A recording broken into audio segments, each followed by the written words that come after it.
Where are you originally from? I grew up in Charlottesville, Virginia. I was actually born in Lynchburg, Virginia, but I grew up in Charlottesville. When did you come to Ashland? I came to Ashland after I graduated high school, which was 1973. I came here in the fall of 1973 to attend Randolph-Macon College. What do you remember about your grandparents? Well, my grandmother, actually, she was in Lynchburg, and so was my grandfather, and they had 9 children. So what I especially remember is that we all called her Mama Jones, and we would go to her house often because Lynchburg is only an hour and a half from Charlottesville, and all my other relatives lived on the hillside that they owned in Lynchburg, and we had wonderful memories, family gatherings. What were some of the activities you recall doing with them? At one point, I sort of thought we were like the Kennedys because we would go outside, the whole gang, my uncles, my father, I was kind of a tomboy. We all went out and played touch football and any other kind of sports. But my relatives in Lynchburg really got involved with croquet. And so on the land where the house was, they actually made a lighted croquet court. What were your parents like growing up? My parents were great. My mother did stay at home, and she had 4 children. I was the oldest. My father worked at Sperry Marine, which was in Charlottesville. He was an engineer. They were wonderful, and they were very involved with their children, and we had a backyard where my dad played baseball, and we had a little rubber ball that we used, and he grew a little garden back there, and it was just a very pleasant childhood. Why did you come to Ashland? Well, when I was looking at colleges,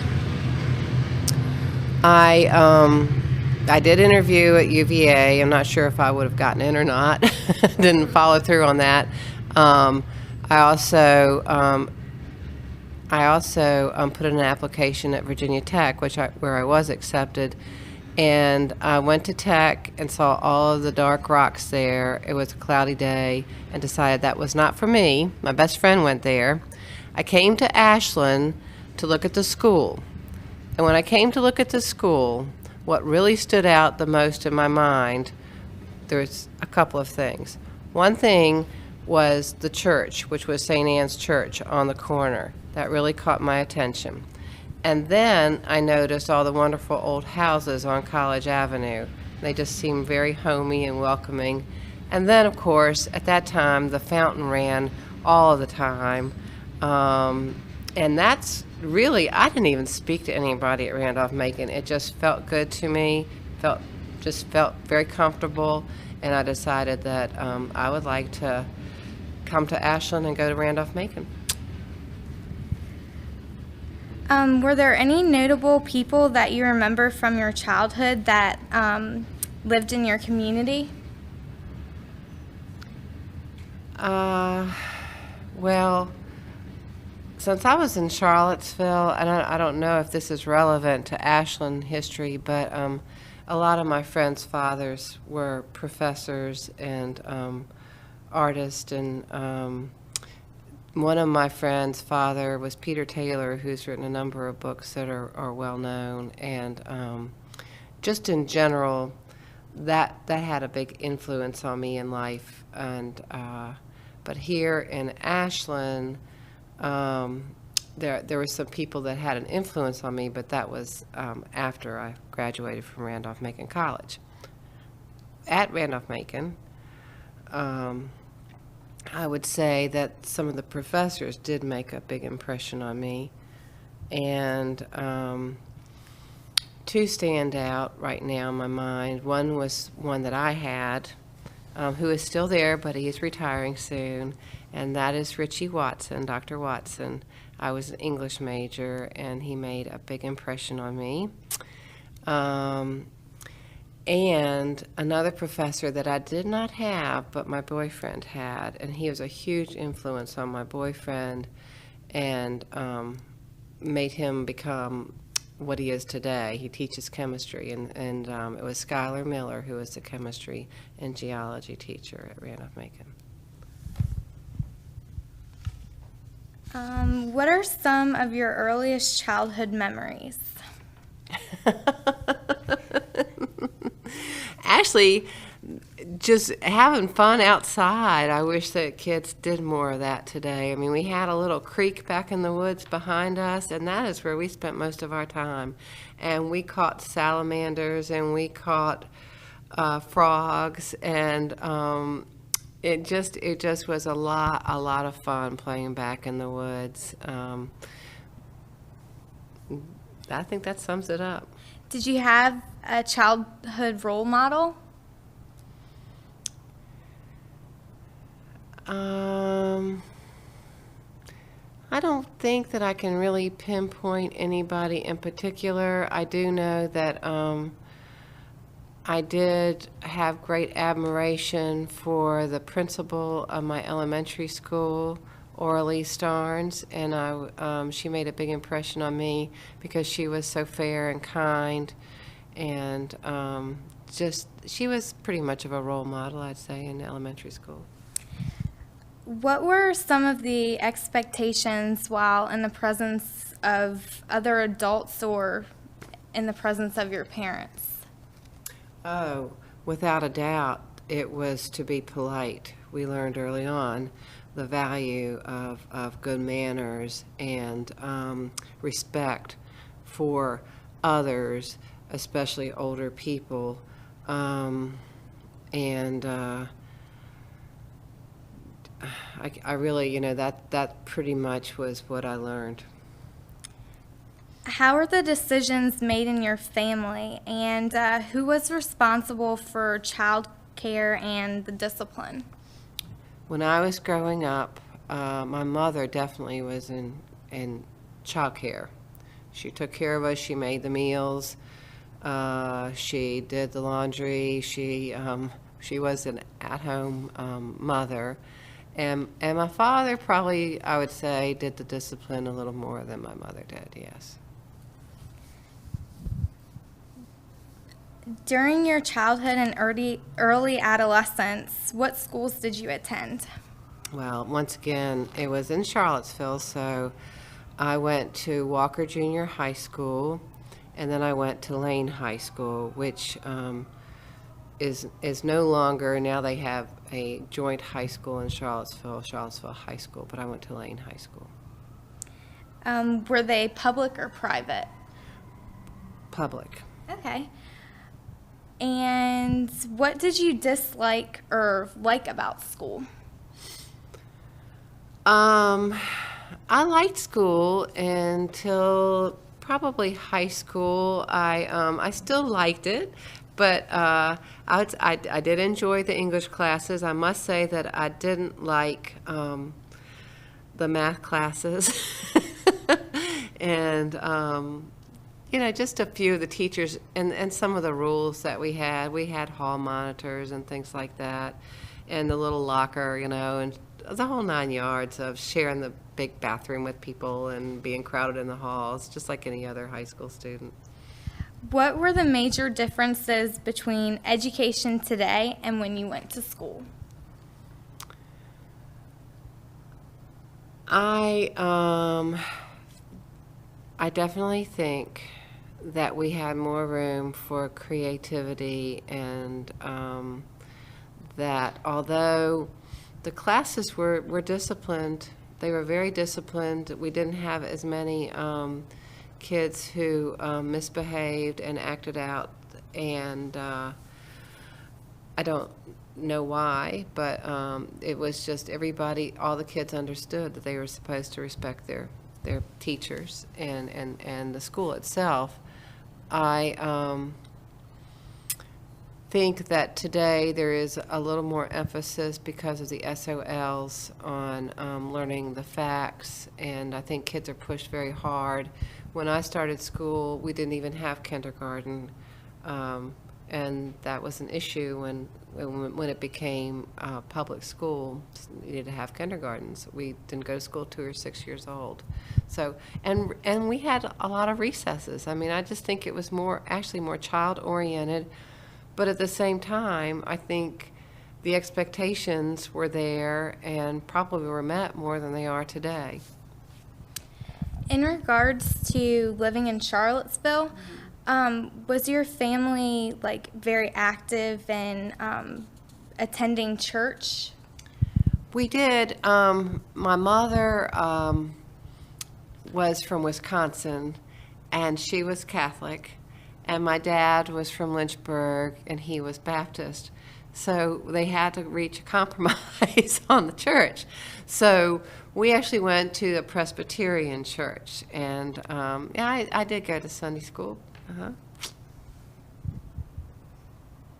Did your family get along with your neighbors?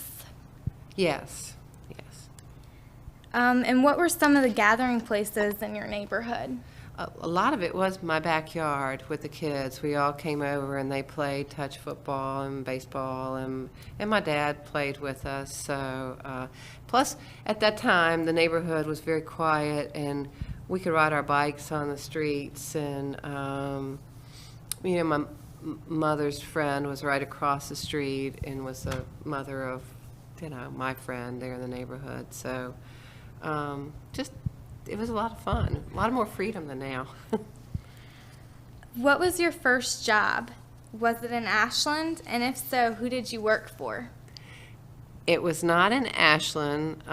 It was when I was in high school, and my first job was working at the University of Virginia Hospital delivering food trays after school, and it was wonderful. Would you say that it was easy or difficult to support yourself or for your family to support? You mean my first job out of college? Is that what we're looking at right now? Yes, ma'am. I did. I taught at English at Patrick Henry High School, and so yes, I was on my own, and it was fine. I shared an apartment. Actually, it was a townhouse with another teacher.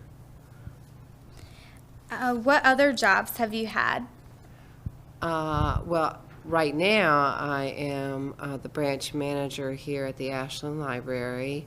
I also, mostly they have been in the teaching realm. I did work at a bookstore for a couple of years, and I was the Hanover coordinator for the Reed Center, which is a literacy program that is based in Richmond, helping people who don't have reading skills to increase their reading skills. So I was in charge of promoting the program here and matching volunteers who had been trained with people who needed their skills improved.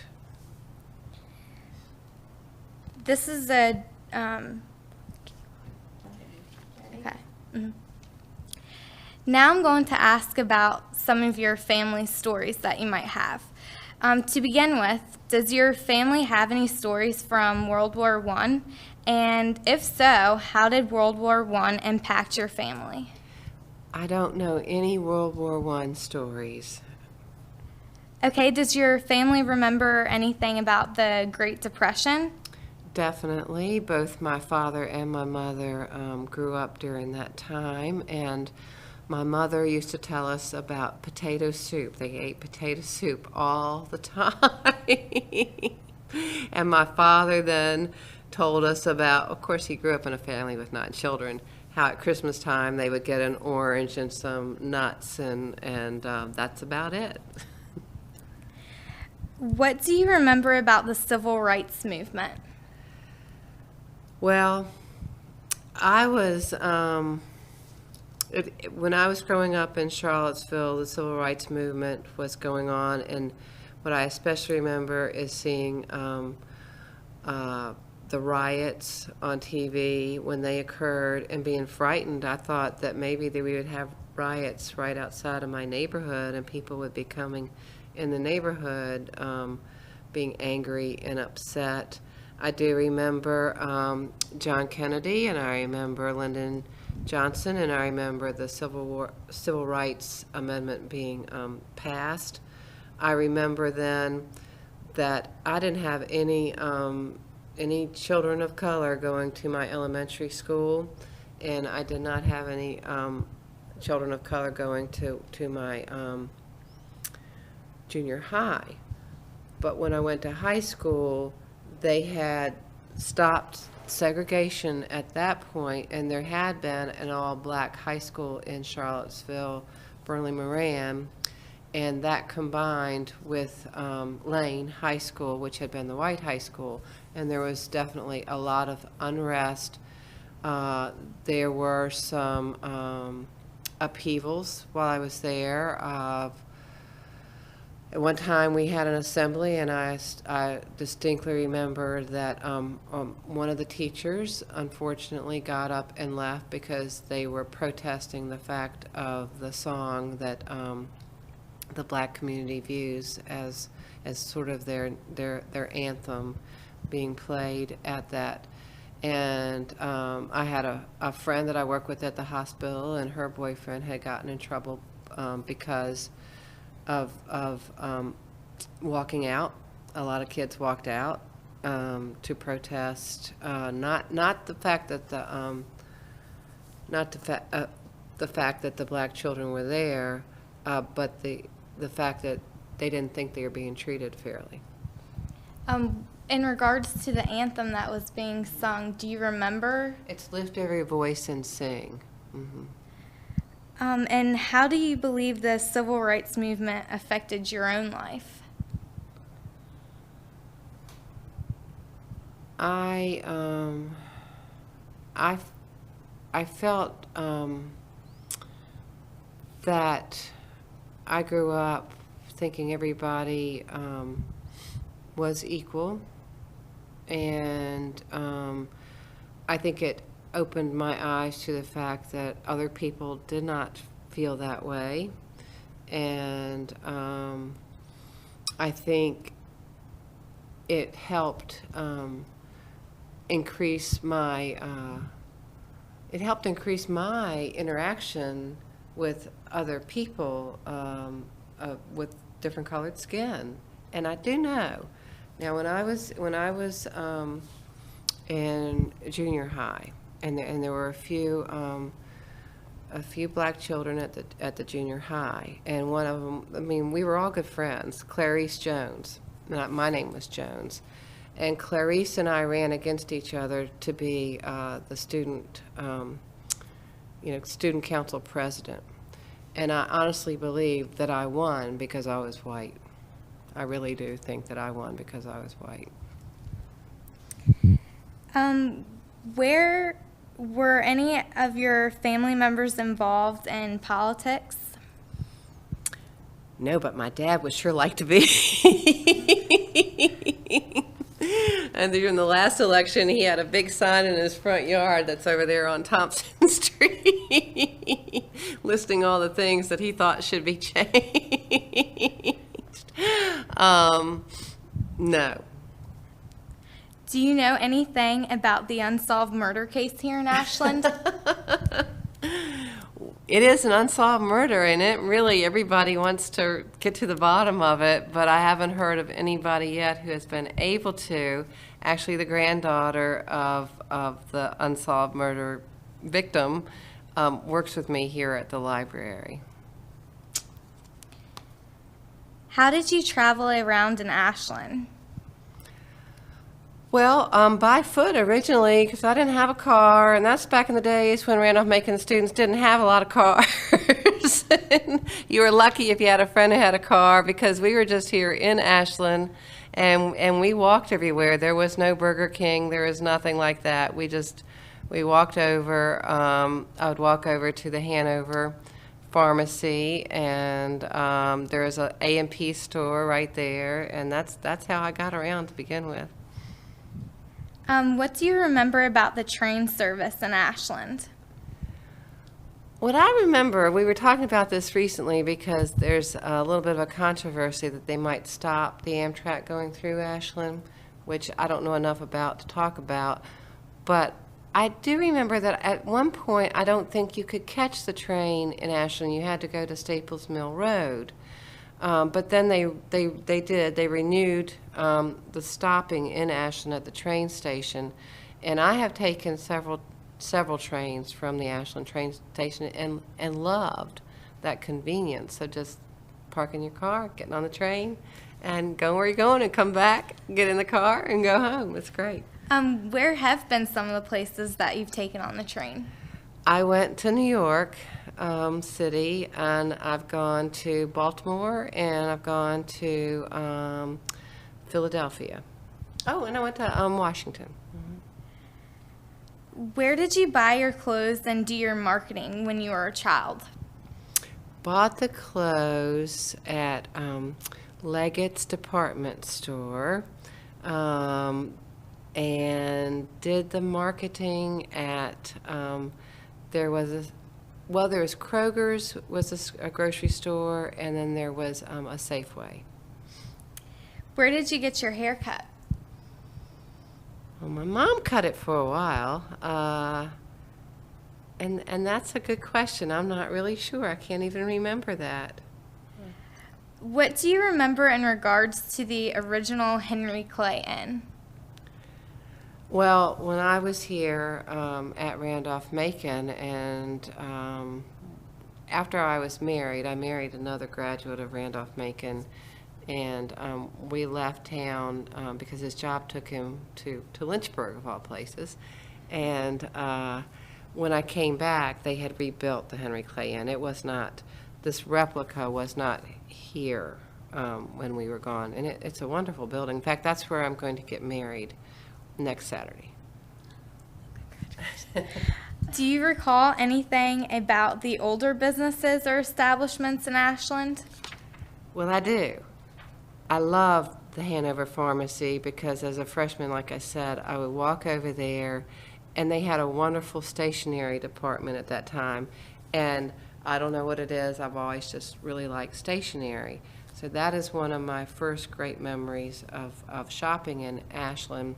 I do remember the old Stagecoach restaurant because that's where we stopped to eat on my first day of being here, and I was terrified, and and I couldn't eat very much. And actually, I still ate there after I graduated from college. It was still there. There were, like I said earlier, there wasn't a stoplight in town at that time. There was none of the businesses that are across Route 1. And what we would do in college is if somebody had a car, we'd go up Route 1 to a place called the Celebrity Room. And at one point, the Celebrity Room burnt down and was built again. But that brings back a lot of fond memories, going down to the Celebrity Room. Do you mind sharing any of those memories? Okay, I do remember one in particular. It's great. My boyfriend in college, it was his birthday, and so what I did was have him, what's the word? You know, they kind of blindfolded him and took him away like he was in a fraternity, like joining a fraternity, and he didn't know what was going on, and the person who took him brought him to the Celebrity Room where all of his friends were, and it was a great party. What do you think about the newer businesses in the town of Ashland, such as Ashland Coffee and Tea, Suzanne's, the Iron Horse Restaurant, Starbucks, Walmart? I love Ashland Coffee and Tea. I'm thrilled that it's been successful. My friend, my old neighbor, Kay Landry, is one of the owners, and I love to go there and listen to music, although I can't afford to go very often because a lot of their musicians, the ticket price is a little higher than I can afford. I also like the Iron Horse. Of quite a bit, and actually went there last Friday night to listen to music of the local bluegrass band that our town manager is in. And Suzanne's, I just had lunch there today with my son to celebrate. He just took his MCATs today, so we went there and celebrated afterwards that he had finished. And now Starbucks, I've only been to a Starbucks once in my life, and actually that was in Seattle. I've never been to this one, and I don't really plan to. I'm very much against where they put the Starbucks. It's just in the way. I understand why they put it there because of all the hotels that are over there now to get that business. Walmart, I was not part of the huge "Don't Bring Walmart to Town" movement. I mean, I would have preferred probably if it hadn't come, but it's here, and I don't know that it has affected me in the town in any way. I still go to I still go to Rose's and Food Lion and U-Crops, all of the local stores. Although you did not grow up in the town of Ashland, how do you think it has changed over the years? I think it has grown and developed, and I do get a little concerned about that development. A lot of people have succumbed to the charm of the town, just as I did when I was at Randolph-Macon. I decided I have moved twice from Ashland, and have come back both times to the little town of Ashland. It just has a place in my heart. I think that I think there's still a lot of improvements that can be made to make it a more attractive place with the businesses, etc. But overall, it's still a great place.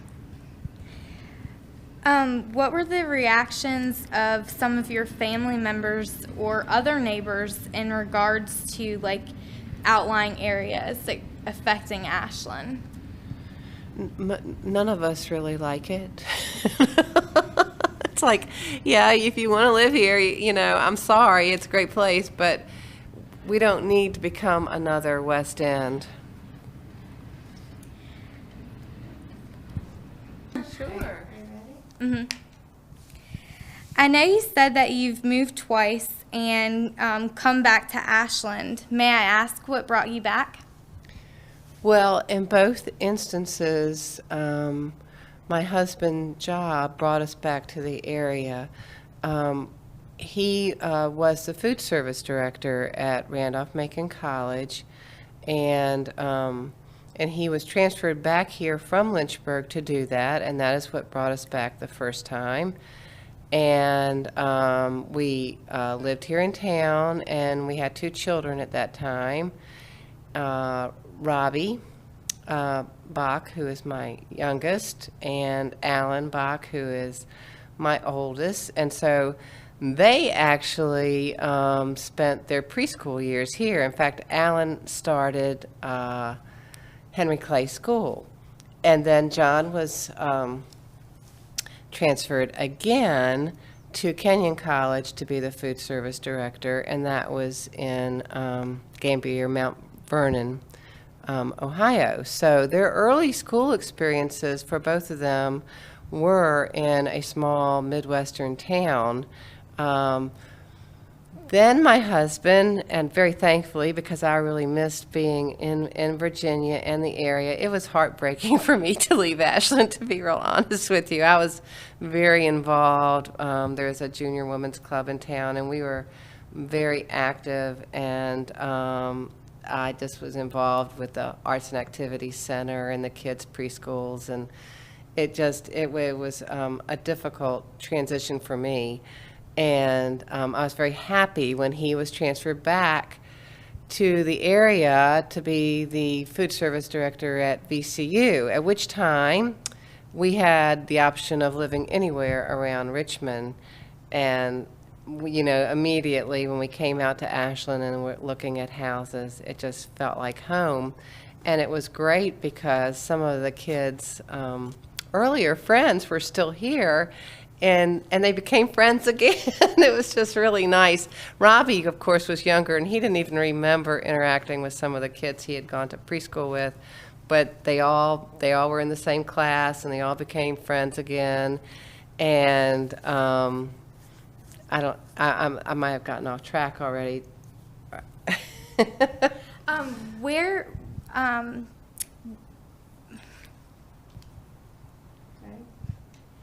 I know that you've moved quite a bit. So where in Ashland have you been stationed?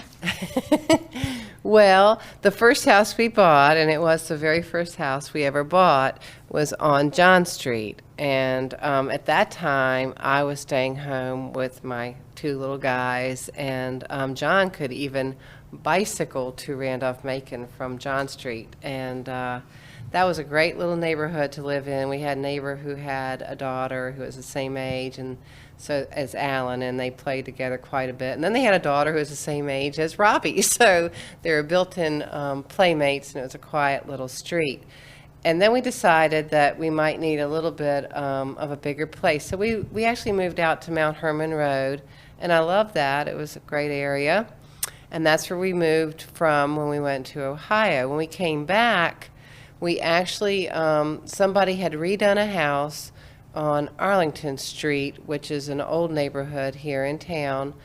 And we did buy that house, and it was just, it was a wonderful place to live. The kids, we had a white picket fence and all those wonderful things, and the neighborhood was great. There are a lot of older people who'd been there for a long period of time, and my neighbor across the street, Mr. Majette, would tell me stories about Ashland when he was outside, and my neighbor, Miss Stevens, at that point, her husband had been the athletic director at Randolph-Macon, Coach Stevens. So that was a great neighborhood to live in.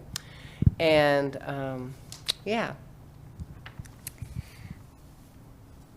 In what ways did having a college in the town affect your life? Having the college in town? Well, obviously it affected my life quite a bit. I mean, after I graduated, I went out to teach at Patrick Henry, and that was wonderful to already be in town and have the job there, yeah. Do you mind sharing any particular stories or events that you have about Randolph-Macon? I don't think we want to share all. You know what? I think this is, well, we had a cockroach festival, which you might be able to relate to. I lived down in what we called then the motel dorms, which I was told they were going to be demolished. They were there temporarily. They're still there. They've been renovated. The first dorm I lived in was what we called New Dorm. At that time, it didn't even have a name. One of my favorite memories to begin with was that the water fountain outside actually changed colors. And that was really fun at night to see that. And being thrown into the water fountain.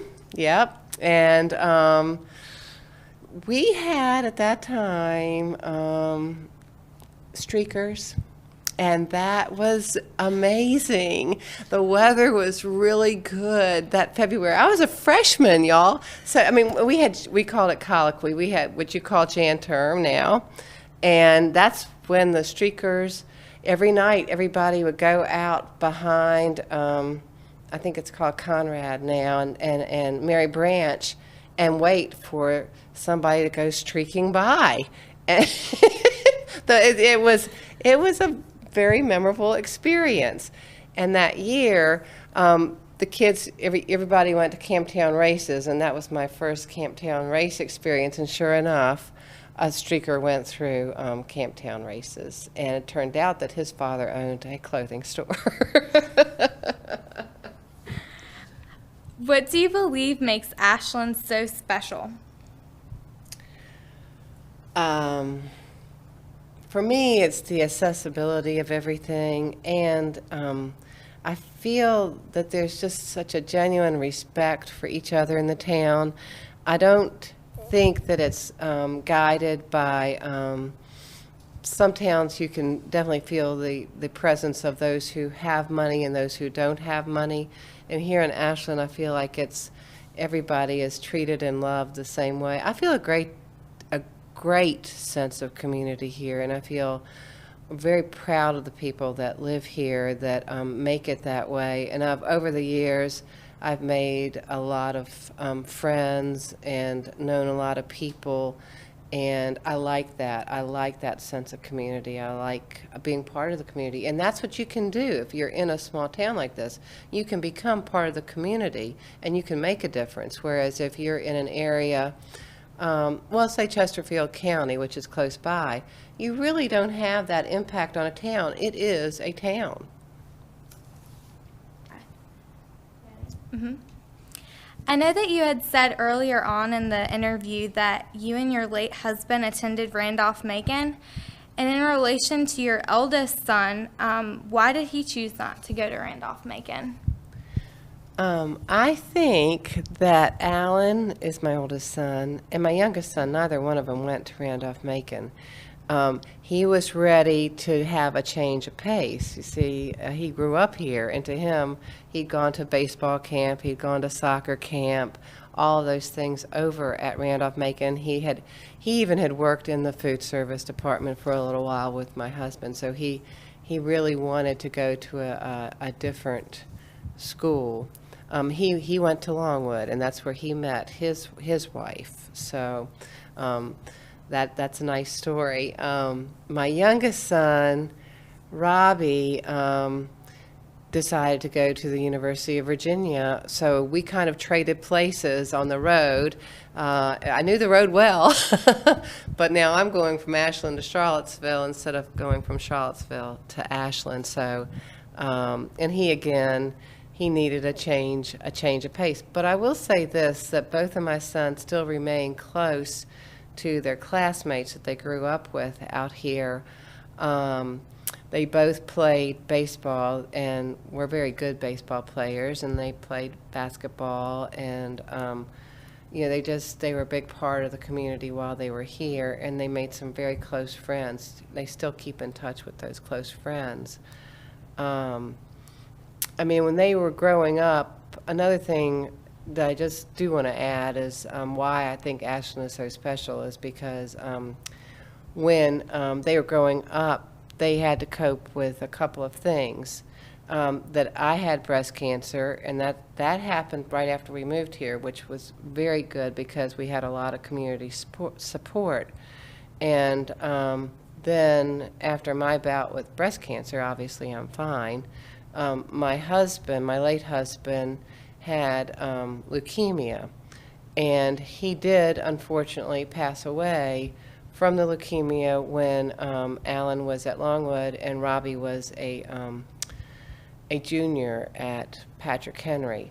And I guess that's one reason that I feel so strongly about Ashland is it is a community, and it is. I know Hillary Clinton had a book about it takes a village to raise a child. Well, I really feel like everybody in the community pitched in, and I think that Alan and Robbie grew up with a strong regard for how community can help you and support you during times like that. And anyway. Do they come back to visit often? Well, yes. I just had lunch with my son, Robbie, today, and Alan lives in New Kent, so he comes often. He works in Richmond, and Robbie is working hard to get into med school, so he has actually been with me taking some classes because he didn't know that when he started UVA, and so he is now getting an apartment with some of his friends from high school. So, yeah, they're here. That's Yeah. good. What is your life like today in Ashland? Well, as I mentioned earlier, I am getting remarried. This is about 6 years after my first husband, John, passed away. And we're going to get married at St. James Episcopal Church and have the reception at the Henry Clay Inn that's been rebuilt. I have been at the Ashland Library since my late husband passed away. So I've been here for 6 years, and it's been a great 6 years. I really enjoy working at the library. It combines everything that I like. I get to interact with people in the community. I get to interact with people of different ages. I get to interact with, I just did story time. We have adult programs, and we have older people that come in to check out books, etc. So all ages and all walks of life are served here, and it just really is the perfect job here in Ashland. Now, and I also helped with the plaza that's out front, and I sincerely believe, as the plaza says, that Ashland is the center of the universe.